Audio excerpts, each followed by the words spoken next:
అందరికీ నమస్కారం. పసిడి పలుకుకి స్వాగతం. ఈ రోజున మే 28 ఇద్దరు వ్యక్తుల పుట్టినరోజు.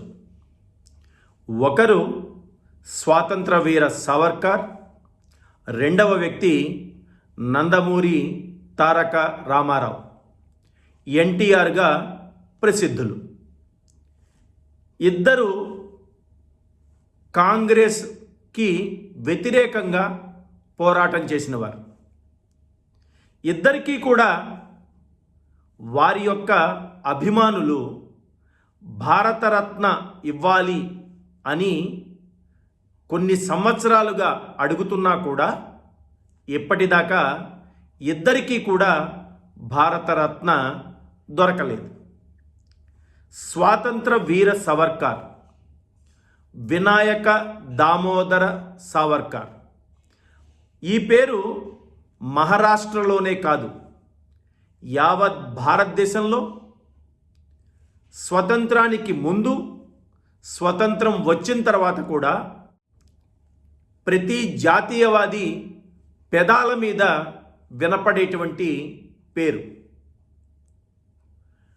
అండమాన్లో ఉన్నటువంటి సెల్యులర్ జైలు, దాని గురించి, కాలా పానీ గురించి ఎప్పుడైనా ఎవరైనా చెబితే సావర్కర్ పేరు చెప్పకుండా కథ పూర్తి అవ్వదు.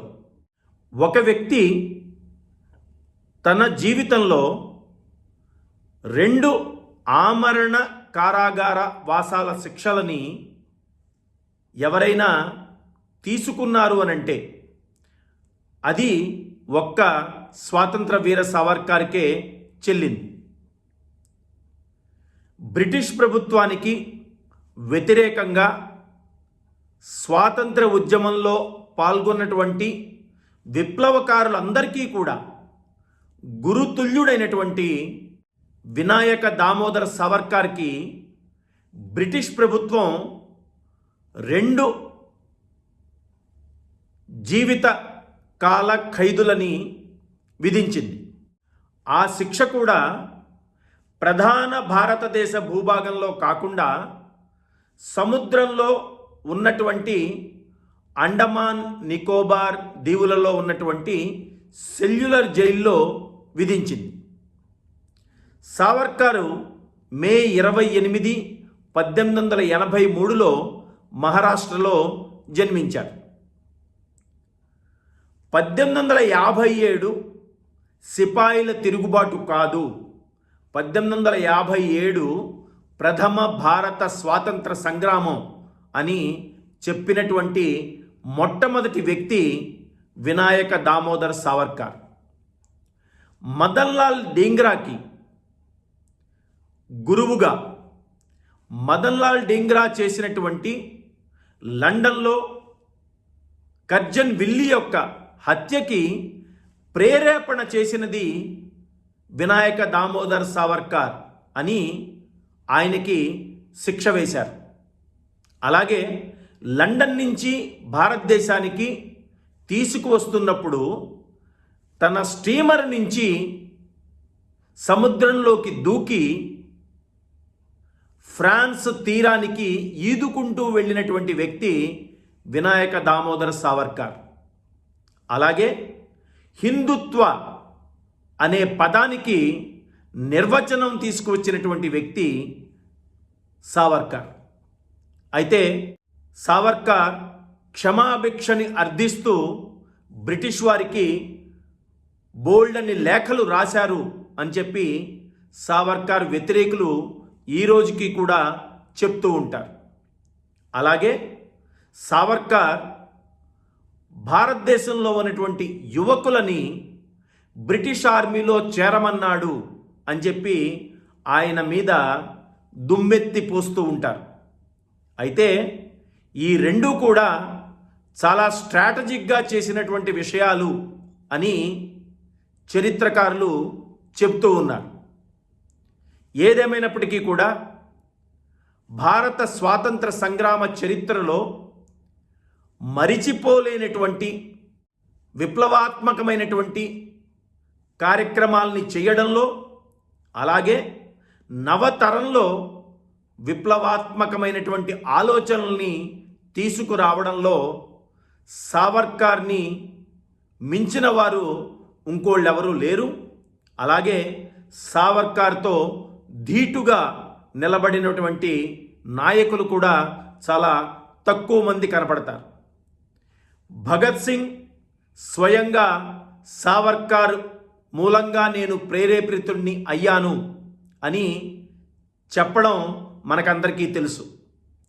అలాగే సావర్కర్ విషయంలో గాంధీ హత్య విషయంలో సావర్కర్ మీద కేసు బనాయించారు. కానీ తర్వాత సావర్కర్ నిర్దోషి అని వదిలివేయడం జరిగింది. అయినప్పటికీ కూడా ఈ రోజుకి కూడా కాంగ్రెస్ వారు గాంధీ హత్యలో సావర్కర్ పాత్ర ఉంది అని నిందిస్తూనే ఉంటారు. కోర్టులు ఆయనని శిక్షించకుండా వదిలివేసినా కూడా ఈ రోజుకి అదే పాట పాడుతూ ఉన్నారు.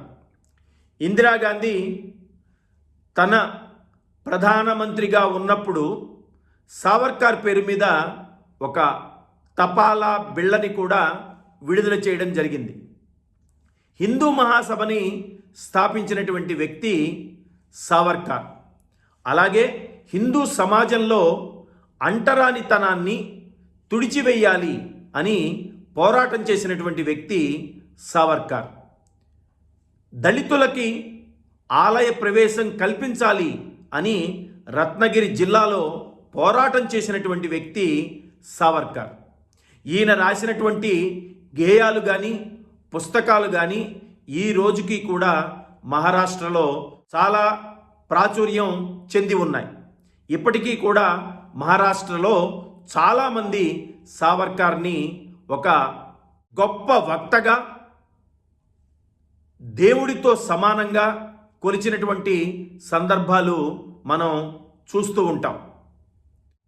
అయినప్పటికీ కూడా ఇంతకాలం అయిన తరువాత కూడా సావర్కర్కి భారత ప్రభుత్వం భారత రత్నని ప్రదానం చేయలేదు.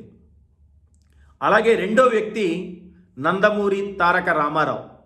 మే 28, 1923లో ఆంధ్రప్రదేశ్లోని కృష్ణా జిల్లాలో ఆయన జన్మించారు. 1982 వరకు కూడా తను సినిమా రంగంలో చాలా పేరు ప్రఖ్యాతులు గడించి ఉన్నారు. ఒక కృష్ణుడు, ఒక రాముడు, ఒక రావణాసురుడు, ఒక సుయోధనుడు, వారు గనక మనకి కనబడితే ఇలాగే ఉంటారేమో అనేటట్టుగా నటనని చూపించినటువంటి వ్యక్తి ఎన్టీఆర్. ఆంధ్రప్రదేశ్లో మొట్టమొదటిసారిగా కాంగ్రెసేతర ముఖ్యమంత్రిగా ఎన్నికైనటువంటి వ్యక్తి ఎన్టీఆర్. 1982లో తెలుగుదేశం పార్టీని స్థాపించి 1983లో దాదాపు 9 నెలల కాల వ్యవధిలో కొత్త పార్టీని పెట్టి ఆ పార్టీని అధికారంలోకి తీసుకువచ్చినటువంటి ఘనత నందమూరి తారక రామారావుకి దక్కుతుంది. అలాగే కేంద్రంలో విపి సింగ్ ప్రభుత్వం ఏర్పడడానికి నేషనల్ ఫ్రంట్కి చైర్మన్గా పనిచేసినటువంటి వ్యక్తి ఎన్టీఆర్. అలాగే ఆంధ్రప్రదేశ్ రాష్ట్రానికి మొత్తంగా 3 సార్లు ముఖ్యమంత్రిగా పనిచేయడం జరిగింది. బహుశా ఆంధ్రప్రదేశ్కి పనిచేసినటువంటి ముఖ్యమంత్రుల సూచీలో 3 సార్లు ముఖ్యమంత్రిగా పనిచేసినటువంటి వారు ఇద్దరు. ఒకరు నందమూరి తారక రామారావు, రెండవది చంద్రబాబు నాయుడు. నందమూరి తారక రామారావు గారు ఆంధ్రప్రదేశ్లో కాంగ్రెస్కి వ్యతిరేకంగా టీడీపీని ప్రారంభించి నిర్మించారు. తన యొక్క సినిమా గ్లామర్ ఏదైతే ఉందో దాన్ని ఉపయోగించుకుని కాంగ్రెస్కి వ్యతిరేకంగా రాజకీయ పార్టీని స్థాపించగలిగి దానిని అధికారంలోకి తీసుకురాగలిగారు. ఇదే విషయంలో ప్రయత్నం చేసినటువంటి మిగిలిన వారు సఫలీకృతం అయినట్టుగా మనకు కనపడదు. ఎందుకంటే ప్రజారాజ్యం పార్టీ పెట్టుకున్నటువంటి చిరంజీవి ఈ విషయంలో సఫలీకృతం అవలేదు. అలాగే 2012 నుంచి జనసేన పేరుతో రాజకీయాల్లో ఉన్నటువంటి పవన్ కళ్యాణ్ కూడా ఎన్టీ రామారావు సాధించినటువంటి విజయాన్ని సాధించలేదు. అయితే ఈ సావర్కర్ విషయంలో, ఎన్టీ రామారావు విషయంలో సారూప్యాలు ఏమిటి అంటే, ఇద్దరి జన్మదినం మే 28. ఇద్దరూ కూడా కాంగ్రెస్కి వ్యతిరేకంగా పనిచేశారు. ఇద్దరికీ కూడా వారి అభిమానులు ఎంతగా అడిగినా కూడా ఇప్పటి వరకు భారతరత్న అనేటువంటి బిరుదుని ప్రదానం చేయడం జరగలేదు. ఈ వీడియో మీకు నచ్చినట్లయితే లైక్ చేయండి, బంధుమిత్రులకి షేర్ చేయండి. అలాగే మీ అమూల్యమైనటువంటి అభిప్రాయాలని కామెంట్ల రూపంలో మాకు తెలియజేయండి. అంతేకాకుండా పసిడి పలుకు ఛానల్కి సబ్స్క్రైబ్ చేసుకోండి. పక్కనే ఉన్న బెల్ ఐకాన్ని నొక్కండి. తద్వారా మీకు నోటిఫికేషన్స్ అందుతాయి.